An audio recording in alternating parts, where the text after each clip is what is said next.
त्यावर सतत ड्रोन आणि आता क्षेपणास्त्र हल्ले केले जात आहेत। काल रात्री पाकिस्तानकडून फतेह 1 क्षेपणास्त्र भारतावर डागण्यात आले।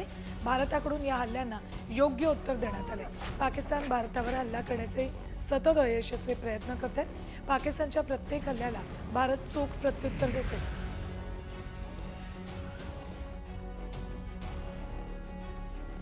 पाकिस्ताननं भारतावर क्षेपणास्त्र डागलेले फतेह 1 हे क्षेपणास्त्र पाकिस्ताननं भारतावर डागलेले। भारतानं मात्र हे क्षेपणास्त्र हवेतच नष्ट केले आणि हवेत नष्ट केल्यानंतर या क्षेपणास्त्राचे अवशेष जमिनीवर पडलेत।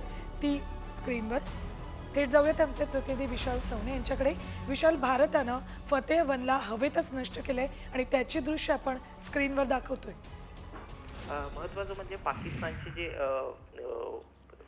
आरमार आहेत, जे मिसाईल्स आहेत, त्याच्यामध्ये सगळ्यात प्रामुख्याने समोर येणारे फतेह 1 जी मिसाईल आहे ती भारताच्या दिशेने डागली होती। मात्र भारताची जी S-400 जी एअर डिफेन्स सिस्टीम आहे त्या एअर डिफेन्स सिस्टीमने तिला हवेतल्या हवेतच तिची जी क्षमता आहे, तिची मारक क्षमता आहे ती नष्ट केलेली आहे। हवेतल्या हवेतच ती मिसाईल जी आहे ती नष्ट केल्याची बातमी जी आहे ती सध्या समोर येते। त्यामुळे मोठा जो अनर्थ आहे तो टळलेला आहे। एकूणच जर पाहिलं तर पाकिस्तानकडून ज्याही मिसाईल्स येत आहेत, जेही फायरिंग होत आहे, त्याला हवेतल्या हवेत मारण्याची जी सिस्टीम आहे ती भारताकडे असल्यामुळे पाकिस्तान जोही मारा करत आहे तो नष्ट होत आहे। आणि महत्त्वाचं सांगायचं म्हणजे ही जी मिसाईल आहे ती जवळपास 140 किलोमीटर रेंजची मिसाईल आहे। त्यामुळे ती थेट भारताच्या दिशेने, जम्मू काश्मीरच्या दिशेने येत होती। मात्र भारताची जी एअर डिफेन्स सिस्टीम आहे तिने तिला हवेतल्या हवेत नष्ट केल्याची जी माहिती आहे ती समोर येते। ठीक,